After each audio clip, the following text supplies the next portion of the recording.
nous sommes revenus parce que nous allons interviewer un employé d'une entreprise lambda. La question c'est, qu'est-ce que vous en pensez du QSE? Ouais, alors déjà, Coco, tu vas te calmer, hein, parce que voilà, le QSE pour moi c'est de la merde, c'est de la chantise, ça nous rappelle à l'ordre sans arrêt. Et puis voilà, voilà, par exemple là je viens de jeter le mégot dans la nature là, on va me réprimander parce que j'ai jeté mon mégot dans la nature alors que c'est tout à fait normal quoi, sérieux. Et puis de toute manière à chaque fois que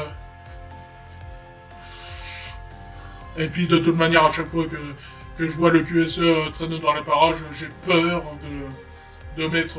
Enfin, je suis dans l'obligation de mettre les EPI tout ça, parce que de toute manière, il va nous engueuler sans arrêt.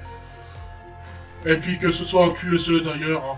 Alors en QSE, je vous parle même pas, hein.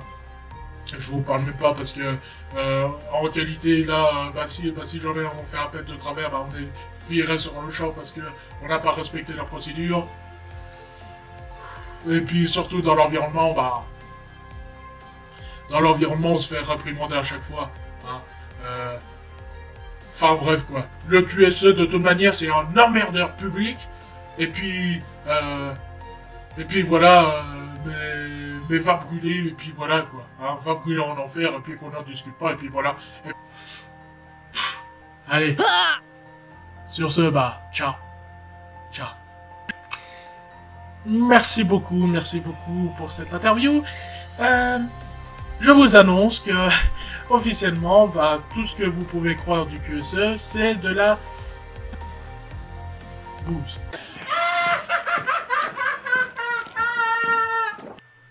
C'est de la bouse parce que, en règle générale, ça fait partie que 10% de notre temps. Généralement, dans le QSE, c'est plutôt 50-50. 50% sur le terrain, 50% dans les bureaux. 50% dans le bureau, pourquoi? L'administration française, entre autres. Et puis surtout, le QSE, c'est beaucoup administratif. Vous en avez déjà sûrement entendu parler. Le fabuleux document unique.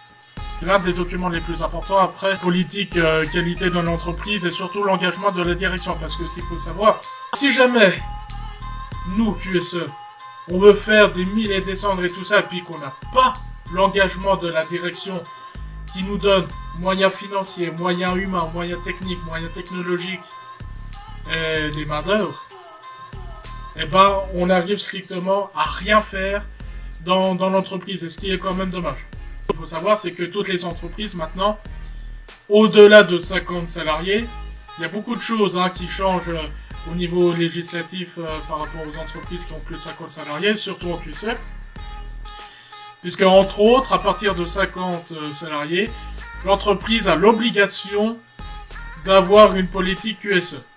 Et l'entreprise a l'obligation aussi d'avoir la fabuleuse commission d'hygiène, de sécurité et des conditions de travail, le fabuleux CHCT, qui est remplacé par le CSE.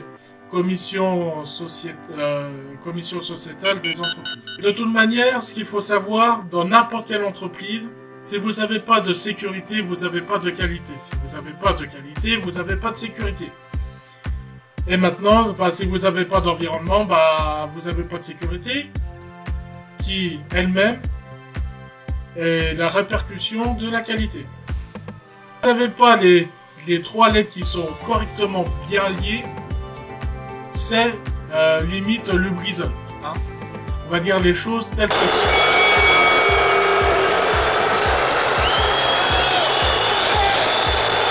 Il faut voir les choses telles qu'elles sont. Hein. C'est-à-dire que, en plus de ça, donc qualité, sécurité et environnement, il y a une quatrième lettre qui est un deuxième E pour l'énergie. Parce que de plus en plus, on parle beaucoup du réchauffement climatique, de la transition énergétique, etc., etc. Que ce soit pour vous, les particuliers, mais aussi dans les entreprises. Parce que, entre autres, il y a une norme, l'ISO 50001, qui est pour la transition énergétique et qui oblige, enfin, dans cette norme-là en tout cas, c'est pas encore dans les lois françaises, bien que ça devrait pas tarder d'ici les prochaines années, à cause, entre autres, de la COP 21.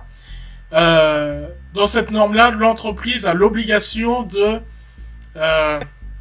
changer son parc machine pour remplacer les machines les plus anciennes vers les machines les plus récentes, que ce soit au niveau sécurité, mais surtout au niveau énergie. Parce que les anciennes machines d'il y a 30 ou 40 ans sont beaucoup plus énergivores qu'à l'heure actuelle. La principale mission du QSE en règle générale. Alors dans la qualité, c'est simple, il n'y a qu'un seul terme, c'est satisfaction client. Bien entendu, la satisfaction client, c'est beaucoup plus complexe que vous pouvez l'imaginer. Parce que satisfaction client, c'est quoi? C'est produit. Pour faire de la maîtrise du produit, il faut maîtriser le processus. Pour maîtriser le processus, il faut savoir le produit en lui-même. Mais surtout, savoir maîtriser les coûts, les délais et la matière première.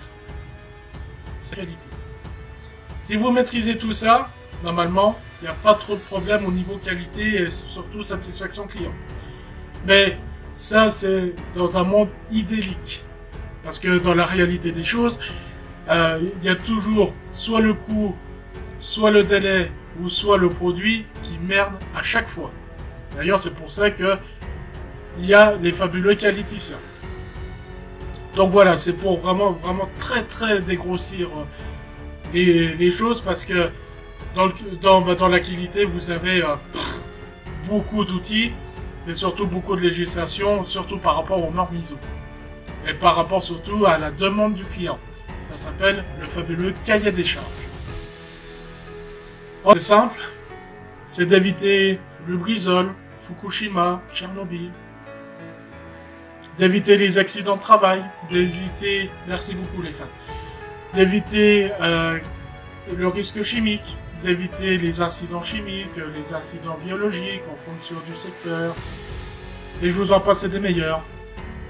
Donc voilà, donc la sécurité et la santé au travail, c'est beaucoup de choses. Ça regroupe la pénibilité, l'ergonomie,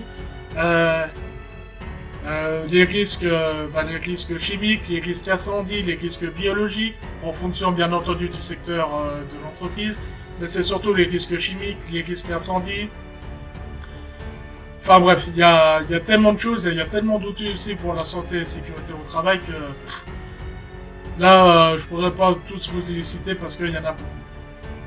Et bien entendu, en fonction du secteur d'activité de l'entreprise, ça varie énormément. Et puis surtout à l'environnement, donc l'environnement c'est tout simple, c'est la maîtrise de ces déchets, traçabilité des déchets, surtout les déchets dangereux, savoir quand est-ce qu'ils ont été générés, quand est-ce qu'ils vont partir, quand est-ce qu'ils vont arriver par exemple dans une déchetterie spécialisée, et je vous en passe des meilleurs. Mais c'est surtout aussi maîtriser son écosystème local. Alors l'écosystème local, c'est tout simplement, c'est pas que l'environnement, la nature, les poissons, les petits oiseaux, etc. Non, c'est aussi vous, les riverains. Combien de fois j'ai entendu ça? Combien de fois en été vous vous plaignez, surtout par exemple d'un abattoir, que ça pue le sang, que ça pue tout court, etc. C'est une gêne. C'est une gêne, c'est une non-conformité environnementale par rapport aussi à une demande du client qui est vous les riverains. Ou vous les pêcheurs, si vous, comme moi je suis pêcheur, si vous retrouvez les poissons sur le flanc et puis que vous voyez juste une industrie chimique dans les parages, bon, vous savez très bien que l'entreprise a merdé.